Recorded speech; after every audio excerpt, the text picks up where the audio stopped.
Documento 61. A Era dos Mamíferos em Urântia. A Era dos Mamíferos estende-se desde os tempos da origem dos mamíferos placentários até o fim da Idade do Gelo, abrangendo um pouco menos de 50 milhões de anos. Durante essa era cenozoica, a paisagem do mundo apresentou uma aparência atraente: colinas onduladas, vales amplos, rios largos e grandes florestas. Por 2 vezes durante esse espaço de tempo, o istmo do Panamá subiu e desceu.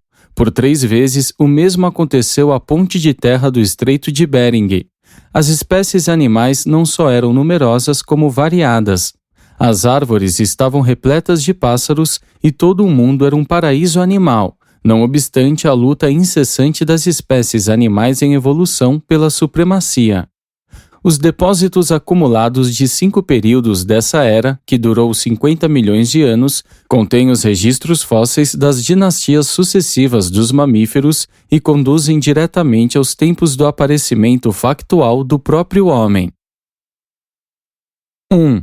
O novo estágio das terras continentais, a idade dos mamíferos primitivos.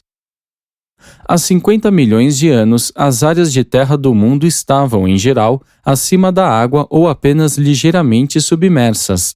As formações e os depósitos desse período são tanto terrestres quanto marinhos, mas principalmente terrestres. Durante um considerável período de tempo, a Terra gradualmente elevou-se, mas simultaneamente foi carreada pelas águas até os níveis mais baixos na direção do mar. No início desse período, na América do Norte, os mamíferos do tipo placentário apareceram subitamente e constituíram-se no mais importante desenvolvimento evolucionário até essa época. Ordens anteriores de mamíferos não placentários haviam existido, mas esse novo tipo surgiu direta e subitamente de um réptil ancestral pré-existente, cujos descendentes haviam sobrevivido até o final dos tempos do declínio dos dinossauros. O pai dos mamíferos placentários foi um dinossauro pequeno, altamente ativo, carnívoro do tipo saltador. Os instintos mamíferos básicos começaram a manifestar-se nesses tipos primitivos de mamíferos. Os mamíferos possuem uma vantagem imensa de sobrevivência sobre todas as outras formas de vida animal, pois eles podem 1. Gerar uma progenie relativamente madura e bem desenvolvida. 2. Nutrir, educar e proteger a sua progenie e cuidar dela como uma atenção afetuosa. 3. Empregar a capacidade superior do seu cérebro para a autoperpetuação. 4. Utilizar maior agilidade para escapar dos inimigos. 5. Aplicar a sua inteligência superior ao ajustamento e adaptação ambiental. Há 45 milhões de anos, os espigões continentais foram elevados, em consequência de um afundamento bastante generalizado na linha costeira. A vida mamífera estava evoluindo rapidamente. Um réptil pequeno, um mamífero do tipo ovíparo, floresceu, e os ancestrais dos futuros cangurus povoaram a Austrália. Logo surgiram pequenos cavalos, rinocerontes ágeis, tapires com trombas, porcos primitivos, esquilos, lêmures, gambás e várias tribos de animais do tipo dos símios. Eram todos pequenos, primitivos e mais bem adaptados para viver nas florestas das regiões montanhosas. Uma grande ave terrestre, semelhante à avestruz, desenvolveu-se, atingindo uma altura de 3 metros e punha um ovo de 23 por 33 centímetros. Esses foram os ancestrais dos futuros pássaros gigantes de passageiros, que eram tão altamente inteligentes e que outrora transportaram os seres humanos por via aérea. Os mamíferos da era cenozoica primitiva viviam na terra, sob as águas, no ar e nos topos das árvores. Tinham de 1 a 11 pares de glândulas mamárias e todos eram cobertos por uma quantidade considerável de pelos. Em comum com as ordens que surgiram posteriormente, eles desenvolveram 2 dentições sucessivas e possuíam cérebros grandes, em relação ao tamanho dos seus corpos. Entre eles, contudo, não existia ainda nenhuma das espécies modernas. Há 40 milhões de anos, as áreas de terra do hemisfério norte começaram a elevar-se e a isso se seguiram novos depósitos extensos de terras, bem como outras atividades terrestres, incluindo derramamentos de lava, arqueamentos com depósitos aluviais, formação de lagos e erosão. Durante a última parte dessa época, quase toda a Europa submergiu. Em seguida, a uma ligeira elevação da Terra, o continente ficou coberto de lagos e baías. O Oceano Ártico, passando pela depressão nos Urais, escorreu para o sul, ligando-se ao mar Mediterrâneo, que se havia expandido então para a direção norte.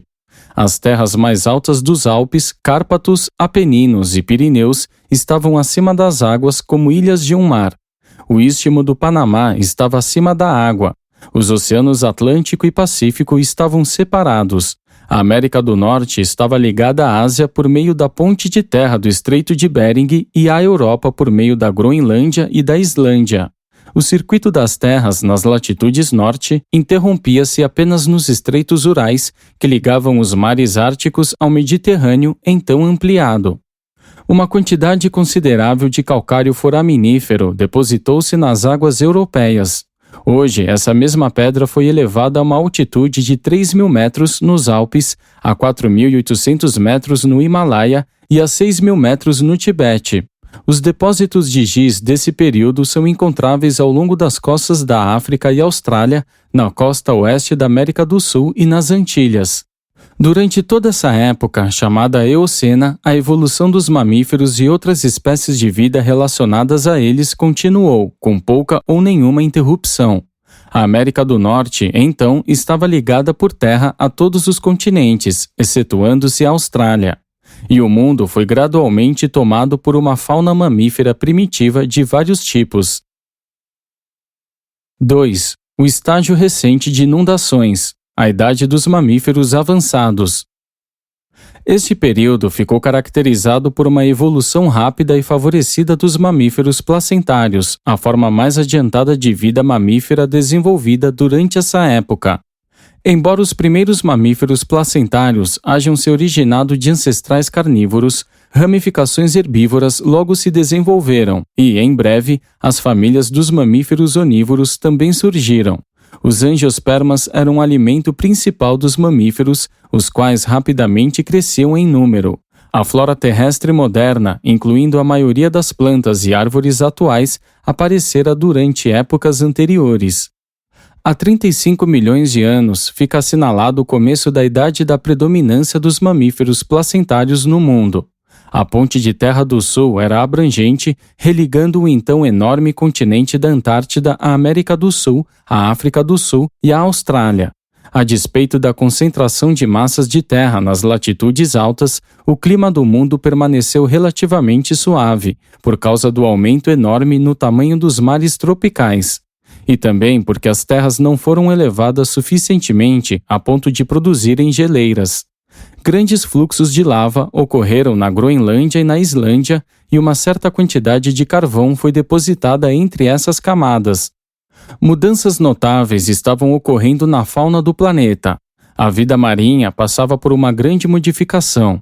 A maior parte das ordens atuais de vida marinha existia, e os foraminíferos continuavam a exercer um importante papel. A vida dos insetos era muito semelhante à dos da era anterior. As camadas dos depósitos fósseis de Florisan, no Colorado, pertencem aos últimos anos dessa época longínqua. A maior parte das famílias dos insetos vivos remonta a esse período, porém muitos dos que então existiam estão extintos atualmente. Os seus fósseis, contudo, ainda permanecem. Essa foi, sobretudo, a idade da renovação e da expansão para os mamíferos em terra firme.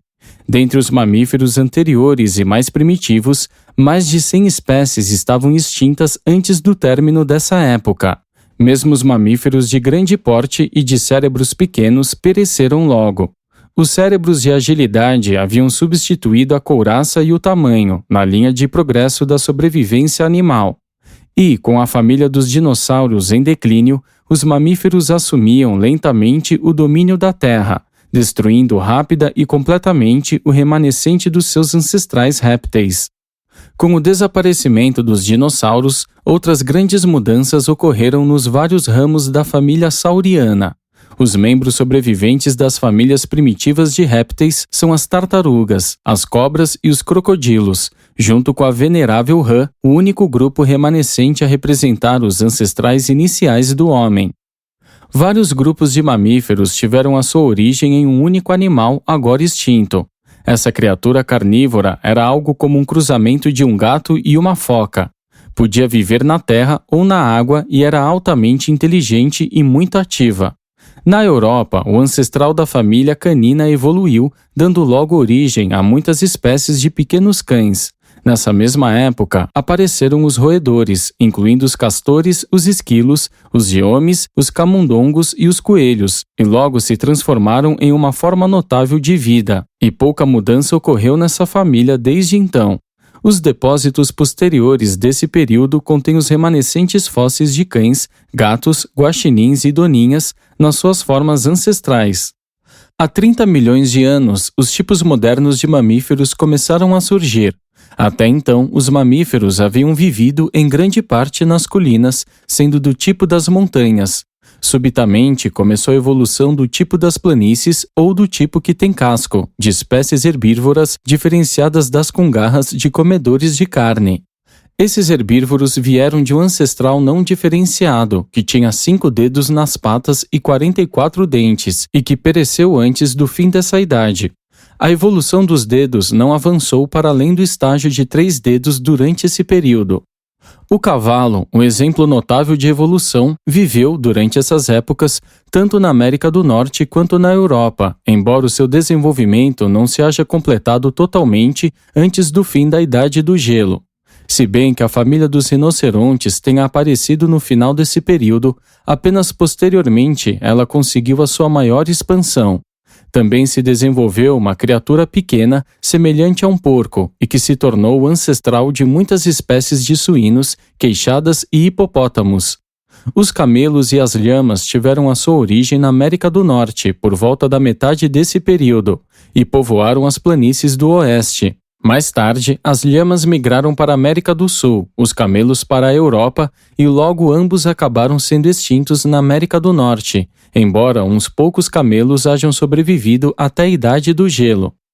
Por volta dessa época, uma coisa notável aconteceu no lado oeste da América do Norte. Os primeiros ancestrais dos antigos lêmures fizeram a sua primeira aparição. Embora essa família não possa ser considerada como a dos verdadeiros lêmures, o seu surgimento marcou o estabelecimento da linha na qual se originaram, subsequentemente, os lêmures verdadeiros. Tal como as serpentes terrestres de uma idade anterior, que se fizeram aos mares, agora uma tribo inteira de mamíferos placentários desertou a terra e fez dos oceanos a sua residência. E desde então permaneceu no mar, gerando as modernas e variadas baleias, golfinhos, masorpas, focas e leões marinhos. A vida avícola do planeta continuou a desenvolver-se, mas com poucas mudanças evolucionárias importantes. A maioria dos pássaros modernos existia, incluindo as gaivotas, garças, flamingos, abutres, falcões, águias, corujas, codornas e avestruzes. Por volta do fechamento dessa época oligocena, cobrindo 10 milhões de anos, a vida vegetal, junto com a vida marinha e a dos animais terrestres, desenvolveu-se amplamente e tinha presença na Terra de um modo semelhante ao de hoje. Uma especialização considerável ocorreu subsequentemente, mas as formas ancestrais da maioria das coisas vivas já existiam então. 3. O estágio das montanhas modernas. A idade do elefante e do cavalo. A elevação das terras e a separação dos mares estavam vagarosamente mudando o clima do mundo, resfriando gradativamente, mas o clima ainda era suave. As sequoias e as magnólias cresciam na Groenlândia, mas as plantas subtropicais estavam começando a migrar para o sul. No final dessa época, essas plantas e árvores de climas quentes haviam desaparecido, em grande parte, das latitudes ao norte, sendo substituídas por plantas mais robustas e pelas árvores que mudam de folhagem anualmente. Houve um grande acréscimo nas variedades das gramíneas, e os dentes de muitas espécies de mamíferos alteraram-se gradualmente, conformando-se aos tipos atuais que pastam. Há 25 milhões de anos, aconteceu uma ligeira submersão de terras, que se seguiu à longa época de elevação das terras. A região das montanhas rochosas permaneceu altamente elevada, de modo que o depósito feito pelo material de erosão continuou por todas as terras baixas a leste. As serras foram bem reelevadas, e de fato elas têm subido desde então. A grande falha vertical, de 6,5 km na região da Califórnia, data dessa época. Há 20 milhões de anos, os mamíferos conheceram, de fato, a sua idade de ouro. A ponte de terra do Estreito de Bering estava acima das águas e muitos grupos de animais migraram para a América do Norte, vindos da Ásia, incluindo os mastodontes de 4 presas, os rinocerontes de pernas curtas e muitas variedades da família dos felinos. O primeiro cervo apareceu e a América do Norte logo estava povoada de ruminantes, veados, bois, camelos, bisões e várias espécies de rinocerontes. Mas os porcos gigantes de mais de 1,80 m de altura extinguiram-se. Os imensos elefantes desse período e dos subsequentes possuíam cérebros grandes, bem como corpos imensos, e logo tomaram todo o mundo, exceto a Austrália. Dessa vez, o mundo estava dominado por um animal imenso, com um cérebro suficientemente grande para capacitá-lo a subsistir. Confrontado com a vida altamente inteligente dessas idades, nenhum animal do tamanho de um elefante poderia haver sobrevivido, a menos que possuísse um cérebro de grande porte e de qualidade superior. Pela sua inteligência e adaptabilidade, apenas o cavalo pode ser comparado ao elefante, que é ultrapassado apenas pelo próprio homem. E mesmo assim, das 50 espécies de elefantes em existência, quando da abertura desse período, apenas 2 sobreviveram. Há 15 milhões de anos, as regiões montanhosas da Eurásia estavam se elevando. E havia alguma atividade vulcânica em todas essas regiões, mas nada comparável aos fluxos de lava do hemisfério ocidental. Essas condições instáveis prevaleceram em todo o mundo. O Estreito de Gibraltar fechou-se e a Espanha ficou ligada à África pela antiga ponte de terra, mas o Mediterrâneo fluiu para o Atlântico por meio de um canal estreito que se estendia através da França. Os picos das montanhas e os planaltos surgiam como ilhas por sobre esse antigo mar. Mais tarde, esses mares europeus começaram a retrair-se. Mais tarde ainda, o Mediterrâneo ficou ligado ao Oceano Índico e, ao final dessa época, a região de Suez de tal modo estava elevada que o Mediterrâneo se tornou, durante um certo tempo, um mar salgado interior. A ponte de terra da Islândia submergiu e as águas árticas misturaram-se às do Oceano Atlântico. A costa atlântica da América do Norte rapidamente resfriou-se, mas a costa do Pacífico permaneceu mais quente do que é atualmente. As grandes correntes oceânicas estavam atuando e afetavam o clima do mesmo modo como fazem hoje. A vida dos mamíferos continuou a evoluir. Enormes manadas de cavalos juntaram-se às de camelos nas planícies do oeste da América do Norte. Essa foi verdadeiramente a idade dos cavalos, bem como a dos elefantes. O cérebro do cavalo é próximo, em qualidade animal, ao do elefante, mas, sob um ponto de vista, é decididamente inferior, pois o cavalo nunca venceu completamente a tão sedimentada propensão de fugir quando amedrontado. O cavalo não tem o controle emocional do elefante, enquanto o elefante é, em muito, prejudicado pelo tamanho e pela falta de agilidade. Durante essa época, um animal evoluiu que, de algum modo, era como ambos, o elefante e o cavalo, mas foi logo destruído pela família dos felinos, que crescia rapidamente. No momento presente, em que Urântia entra em uma idade chamada Idade Sem Cavalos, vós devíeis parar para ponderar o que esse animal significou para os vossos ancestrais. Os homens primeiro usaram os cavalos como alimento, depois para viajar e mais tarde na agricultura e na guerra. O cavalo tem servido à humanidade há um longo tempo e tem tido um papel importante no desenvolvimento da civilização humana. Os desenvolvimentos biológicos desse período contribuíram em muito para o estabelecimento do cenário que permitiu o aparecimento posterior do homem. Na Ásia Central, evoluíram os tipos verdadeiros tanto dos macacos primitivos, tanto dos gorilas, tendo um ancestral em comum, agora extinto. Mas nenhuma dessas espécies está ligada à linha dos seres vivos que viriam a tornar-se, mais tarde, os ancestrais da raça humana. A família canina estava representada por vários grupos, notadamente de lobos e raposas. A tribo dos felinos pelas panteras e pelos grandes tigres dentes de sabre, estes últimos tendo evoluído inicialmente na América do Norte. As famílias modernas de felinos e de caninos cresceram em número no mundo inteiro. As doninhas, martas, lontras e guaxinins medraram e desenvolveram-se em todas as latitudes norte. Os pássaros continuaram a evoluir, embora poucas mudanças notáveis tenham ocorrido. Os répteis eram semelhantes aos dos tipos modernos, cobras, crocodilos e tartarugas. Assim, chegou ao fim uma idade muito cheia de acontecimentos e muito interessante da história do mundo. Essa idade do elefante e do cavalo é conhecida como a época Miocena. 4. O estágio recente das elevações continentais, a última grande migração dos mamíferos. Esta é a época da elevação pré-glacial das terras na América do Norte, na Europa e na Ásia. A Terra foi alterada amplamente na sua topografia.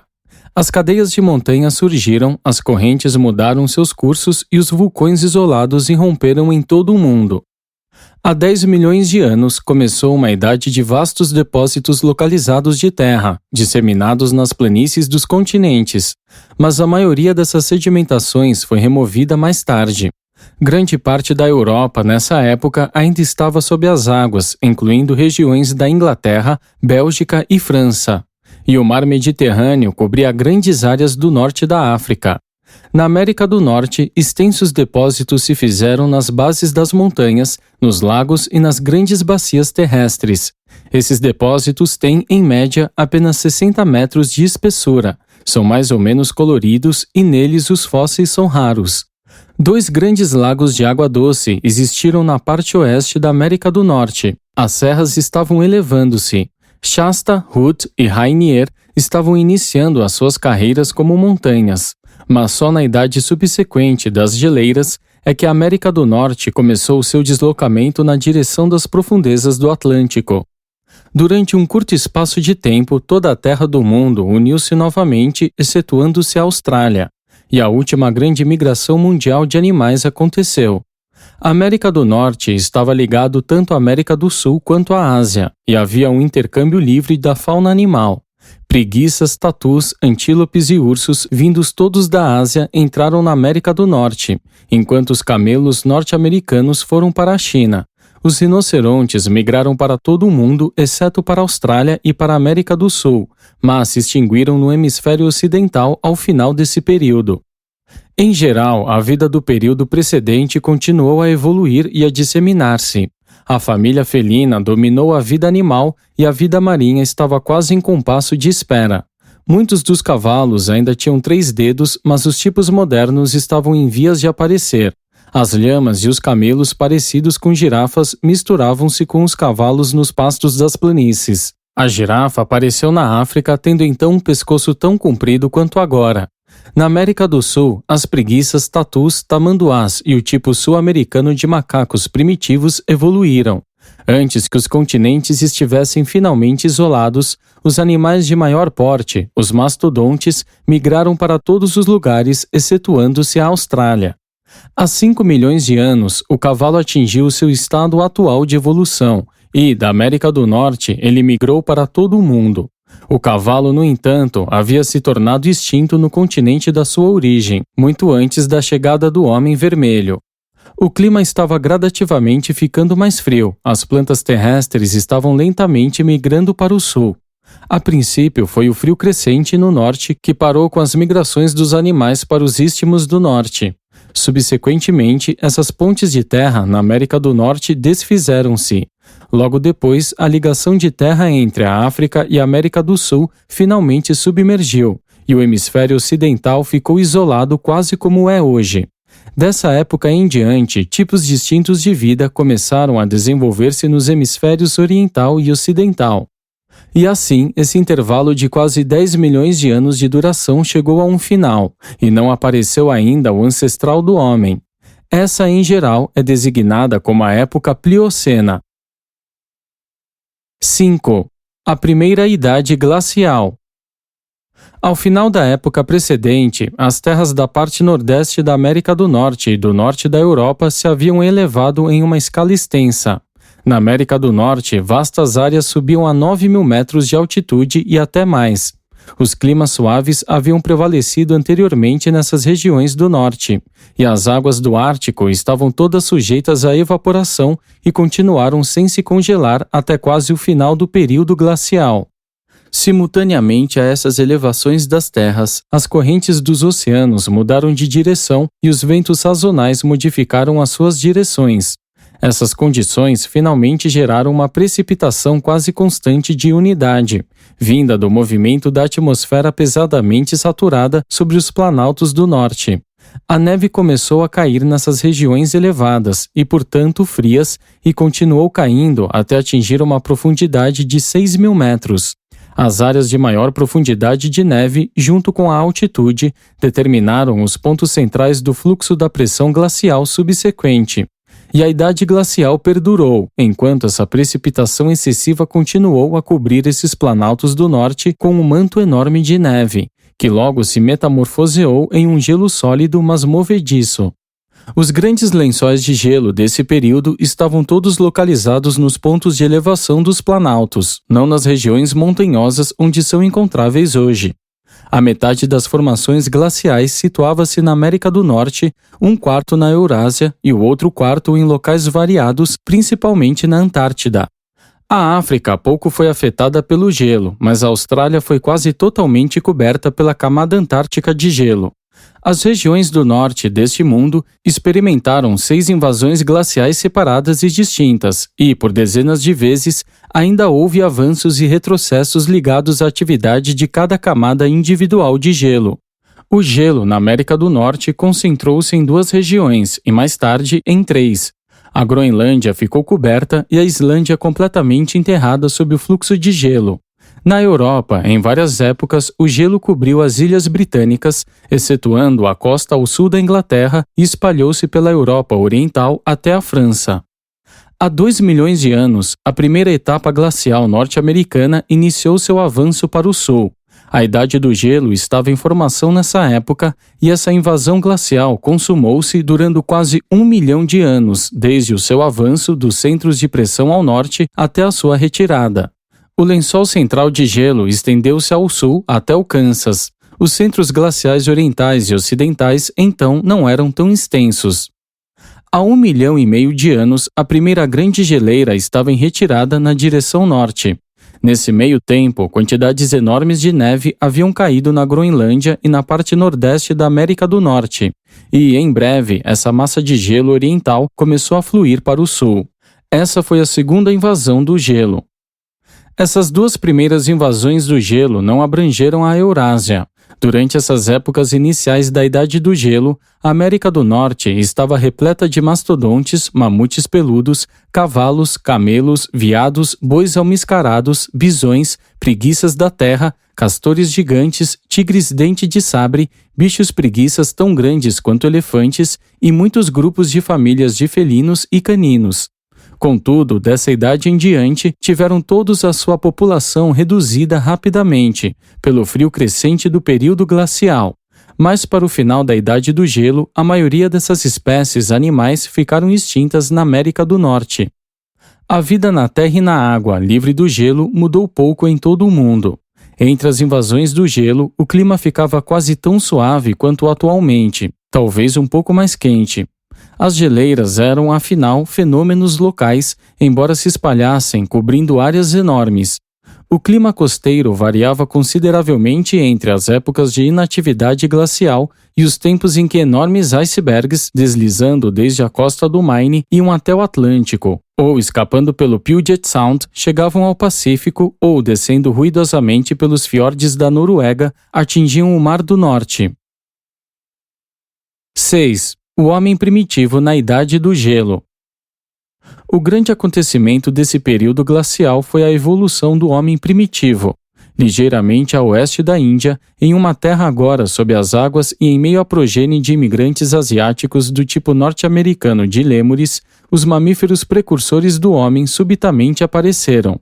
Esses pequenos animais andavam principalmente com as suas pernas traseiras e possuíam cérebros grandes em relação ao seu tamanho e em comparação aos cérebros de outros animais.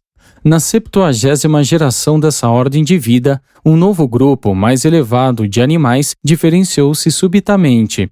Esses novos mamíferos intermediários, que tinham quase 2 vezes o tamanho e a altura dos seus ancestrais e possuíam uma capacidade cerebral proporcionalmente maior, haviam acabado de firmarem bem a si próprios, quando os primatas da terceira mutação vital subitamente apareceram. Nessa mesma época, um desenvolvimento retrógrado na linhagem mamífera intermediária deu origem aos ancestrais simianos. E, daqueles dias para cá, a ramificação humana tem se adiantado em evolução progressiva, enquanto as tribos simianas permaneceram estacionárias ou de fato até mesmo retrocederam. Há 1 milhão de anos, Urântia foi registrada como um mundo habitado. Uma mutação na linhagem dos primatas em progressão subitamente produziu 2 seres humanos primitivos, os ancestrais verdadeiros da humanidade. Esse acontecimento ocorreu por volta da época do começo do terceiro avanço glacial.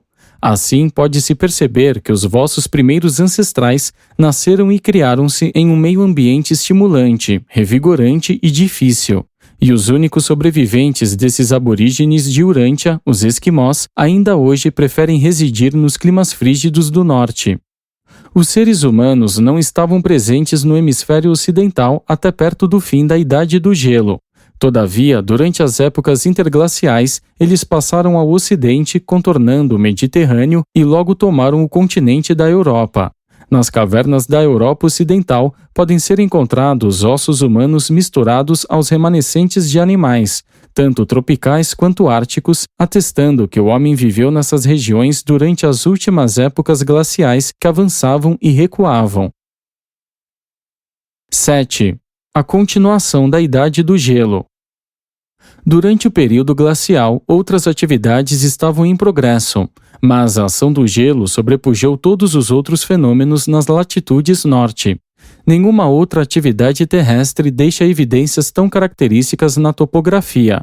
Os seixos rolados e as clivagens ou rachaduras na superfície são características, bem como caldeirões, lagos, pedras deslocadas e rochas pulverizadas que não estão ligados a nenhum outro fenômeno na natureza.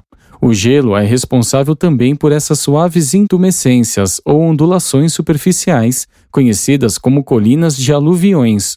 E uma invasão glacial, à medida que avança, desloca os rios e muda toda a face da Terra. Apenas as invasões glaciais deixam atrás de si essas aluviões reveladoras, montes de terra lateral e frontalmente depositados.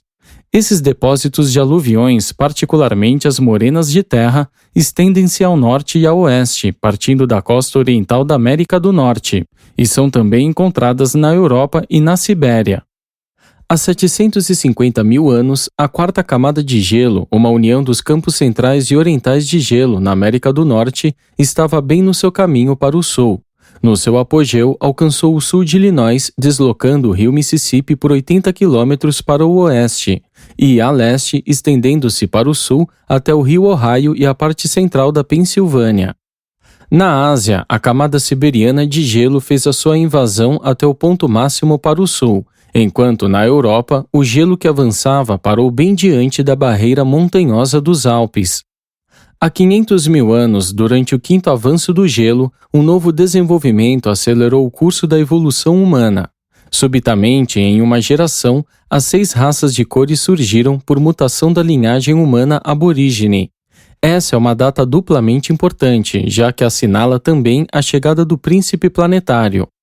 Na América do Norte, o quinto avanço glacial consistiu em uma invasão combinada de 3 centros de gelo. O lóbulo do leste, contudo, estendeu-se apenas até uma pequena distância abaixo do Vale do St. Lawrence e a camada de gelo vinda do oeste pouco avançou para o sul. Mas o lóbulo central alcançou o sul, cobrindo a maior parte do estado de Iowa. Na Europa, essa invasão do gelo não foi tão extensa quanto a precedente. Há 250 mil anos começou a 6ª e última invasão glacial. E a despeito do fato de que os planaltos do norte houvessem começado a afundar-se ligeiramente, esse foi o período de maior depósito de neve nos campos de gelo do norte. Nessa invasão, as 3 grandes camadas de gelo aglutinaram-se em uma única vasta massa de gelo, e todas as montanhas do oeste participaram dessa atividade glacial. Essa foi a maior de todas as invasões de gelo na América do Norte. O gelo movimentou-se para o sul a uma distância de mais de 2.500 quilômetros dos seus centros de pressão, e a América do Norte experimentou as suas temperaturas mais baixas. Há 200 mil anos, durante o avanço da última invasão glacial, aconteceu um episódio que teve muito a ver com a marcha dos acontecimentos em Urântia, a rebelião de Lúcifer.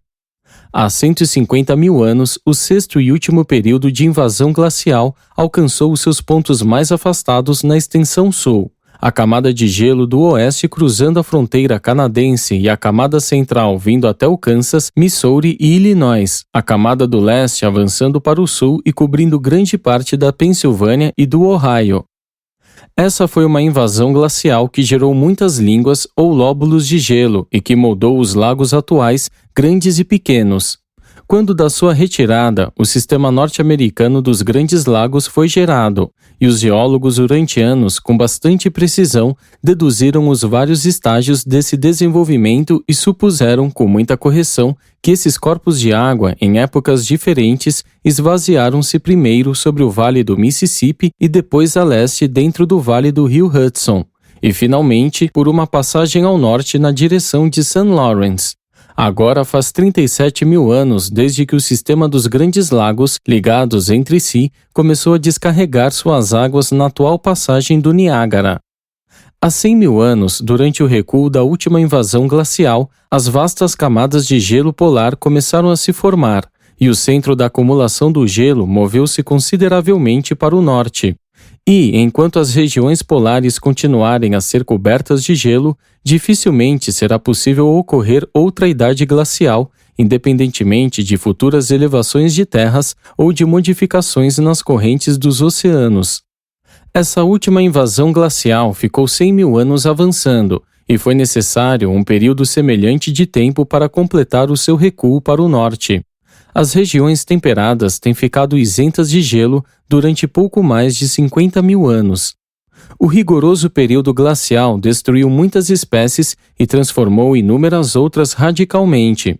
Muitas foram peneiradas sofridamente no vai-vem das migrações que se fizeram necessárias por causa do avanço e do recuo do gelo. Os animais que seguiram para frente e recuaram com as geleiras sobre a terra foram o urso, o bisão, a rena, o boi almiscarado, o mamute e o mastodonte. O mamute buscou as pradarias abertas, enquanto o mastodonte preferiu as bordas abrigadas das regiões de florestas. O mamute, até uma época recente, vagava do México ao Canadá. A variedade siberiana tornou-se coberta de lã. O mastodonte perdurou na América do Norte até que fosse exterminado pelo homem vermelho, do mesmo modo que o homem branco mais tarde eliminou o bisão. Na América do Norte, durante a última geleira, o cavalo, o tapir, a lhama e o tigre-dentes de sabre ficaram extintos. Nos seus lugares surgiram as preguiças, os tatus e os porcos aquáticos vindos da América do Sul. As migrações forçadas da vida, diante do avanço do gelo, obrigaram as plantas e os animais a cruzamentos extraordinários, e com o recuo da invasão final do gelo, muitas das espécies árticas de plantas, tanto quanto de animais, ficaram abandonadas no alto de alguns picos de montanhas, aonde tinham ido para escapar da destruição pela invasão glacial. E assim, hoje, essas plantas e animais deslocados podem ser encontrados nos altos dos Alpes da Europa e mesmo nas montanhas apalachianas da América do Norte. A Idade do Gelo é o último período geológico completo, a chamada época Pleistocena, cuja duração foi de mais de 2 milhões de anos. Há 35 mil anos fica demarcado o término da Grande Idade do Gelo, exceto nas regiões polares do planeta. Essa data é também significativa, pois está bem próxima da chegada de um filho material e de uma filha material, marcando o começo da dispensação adâmica, correspondendo, grosso modo, ao começo da época Holocena ou pós-glacial. Esta narrativa, estendendo-se desde o surgimento da vida dos mamíferos até o recuo do gelo e as épocas históricas, cobre um ciclo de quase 50 milhões de anos. Este é o último período geológico, o atual, que é conhecido pelos vossos pesquisadores como Cenozoico, ou a Era dos Tempos Recentes. Auspiciado por um portador da vida residente.